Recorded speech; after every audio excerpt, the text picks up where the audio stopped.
Je voudrais saluer la présence de chacune et de chacun et vous remercier de cet honneur que vous me faites de me confier cette tâche ardue de s'adresser à une jeunesse africaine dans un établissement où il y a 26 nationalités pour parler des défis contemporains. S'adresser à des étudiants qui aspirent, comme de très nombreux jeunes Africains, à œuvrer à l'émergence de ce continent, pas comme un slogan, pas comme une incantation, mais comme un véritable parcours, un parcours obligatoire dans un continent, effectivement, où la jeunesse est la plus jeune du monde, avec l'âge médian autour de 25 ans. 77% de la population africaine a 35 ans et moins.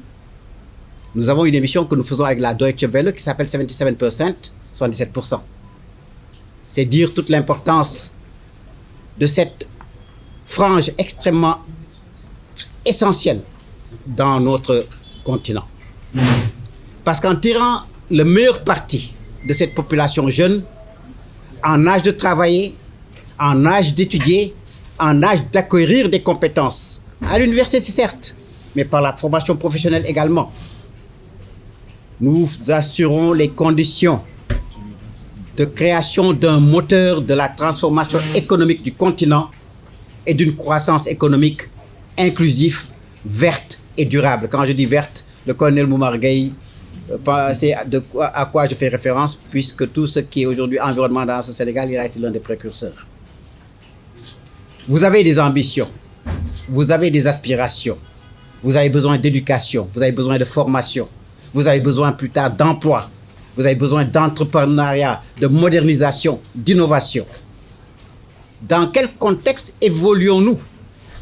L'Afrique est le continent du paradoxe, tout simplement parce que c'est également, comme le diraient les marxistes, le continent du développement inégal et combiné. Nous avons autant de traits d'avancement, de modernisation, que de signes et de traits d'arriération. Nous sommes dans un continent, effectivement aussi, on le dit, qui est le continent du présent et de l'avenir.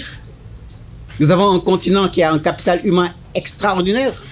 J'étais surtout à l'heure sur Country Matters Info, qui vous donne à temps réel l'évolution de la population. Nous sommes à un peu plus de 1,480 milliard et quelques millions aujourd'hui. Et à chaque seconde, le chiffre change.